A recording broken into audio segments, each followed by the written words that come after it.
بسم اللہ الرحمن الرحیم۔ اربعین سید الشہداء حضرت امام حسین علیہ السلام آپ کے رفقا کربلا کے میدان میں جو اصلاح امت کی خاطر قربانی دی گئی، وہ ایسی قربانی ہے جسے واقعہ رونما ہونے سے پہلے بھی یاد کیا جاتا تھا اور اس واقعے کے بعد بھی یاد کیا جاتا رہے گا۔ عاشورہ ایک اصلاح امت اور اصلاح سماج، انسانی اقدار کی بحالی کا واقعہ ہے، اور چہلم اس واقعے کی مضبوطی میں، اس واقعے کی جو کیفیت ہے کو محفوظ رکھنے کا عنوان اربعین ہے۔ حضرت زینب کبریٰ سلام اللہ علیہا، جن کے لیے علامہ اقبال فرماتے ہیں حدیث عشق دو بابست کربلا و دمشق، یکے حسین رقم کر دیگر زینب، تو کربلا کے بعد یعنی عاشورہ کے بعد پھر دمشق یعنی چہلم یعنی اربعین، ان دونوں کا تعلق بڑا گہرا ہے۔ تو سب سے پہلے تو پوری دنیا سے، بالخصوص پاکستانیوں سے، اربعین امام حسین کل ہے، اسے بھرپور منظم انداز سے سجا کر اہتمام کے ساتھ منعقد کرنے کی اپیل کرتا ہوں۔ اور پھر اس اربعین پر جو ایک اہم پیغام ہے ہماری جانب سے، وہ ہے متنازع ترمیمی بل، جو بہرحال جس طریقے سے بھی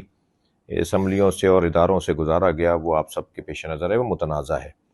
اس لیے کہ بات بہت روشن ہے کہ اگر آپ جسے چاہیں گے مقدس بنا دیں گے اور آپ جسے چاہیں گے اس کو مصنوعی طور پر اہمیت دیں گے، تو ایسا نہیں ہوگا کہ آپ کے چاہنے پر سب لوگ چاہنے لگ جائیں گے۔ قرآن کی آیات کی تفسیر، احادیث کی تشریح اور تاریخی حقائق کو کسی طور پر بھی نہیں روکا جا سکتا، اس لیے کہ یہ جو ترمیمی بل ہے یہ قرآن کی آیات کی تفسیر سے روک رہا ہے، یہ احادیث صحیحہ کے بیان سے روک رہا ہے، اور یہ تاریخی حقائق کو چھپانے کے مترادف ہے۔ ہم ہرگز کسی طور اس طرح کے کسی قانون کو بھی جو نہ تو آئینی تقاضوں کے مطابق پاس ہوا ہو اور نہ ہی وہ حقوق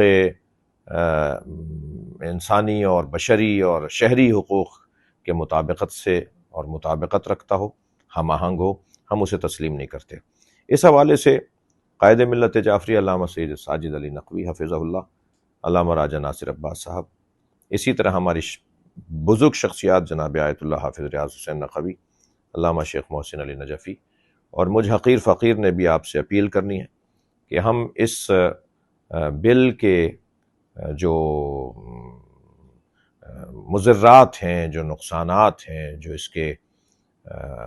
اس کے معاشرے میں تباہیاں ہیں، ان کے جانب متوجہ کرنے کے لیے، تاکہ ہمارے صاحبان اختیار اور اقتدار لوگ متوجہ ہوں اور جانیں کہ اس ملک میں فسادی لوگ کون ہیں اور کس انداز سے وہ ہمیشہ اس طرح کا طریقہ اپناتے رہے۔ اس کے لیے ایک بہت بڑا اجتماع کرنے جا رہے ہیں یکم ربیع الاول کو اسلام آباد میں آپ سب سے اپیل کروں گا کہ اس اجتماع میں ہم شرکت کریں گے۔ یہ بات بہت واضح رہے، یہ بات بہت روشن رہے کہ کوئی ایسا قانون جو کسی بھی شہری کے حقوق کو پامال کرتا ہو اس ملک میں پاس نہیں ہوگا، نہیں ہو سکتا۔ میں ایک آخر میں اپیل کروں گا، جو دو بڑے ادارے پاکستان کے اندر ہیں، ایک اسلامی نظریاتی کونسل اور ایک رویت ہلال کمیٹی، ان دونوں کے علماء، ان دونوں میں موجود محترم المقام علماء کرام، تمام مسالک کے اور مکاتب فکر سے تعلق رکھنے والے، وہ ایکٹیو ہوں، وہ تھوڑا سا اپنا کردار اور اپنا جو ان کا مقام ہے اس کے مطابق اپنا کردار ادا کریں، اور دونوں جانب سے جو تناؤ کی کیفیت ہے وہ کسی طور بھی، میں یہ کسی خوف سے نہیں کہہ رہا، یہ اس وجہ سے نہیں کہ کوئی خوف ہے، نہیں، ہمیں خوف ہے بھی تو وطن کی سالمیت کو ٹھیس پہنچنے کا خوف ہے، ہمیں وطن کی بقا، وطن کی اصلاح یہ عزیز ہے، تو ہم ان سے بھی اپیل کریں گے کہ یہ اپنا کردار ادا کریں۔ بہت شکریہ۔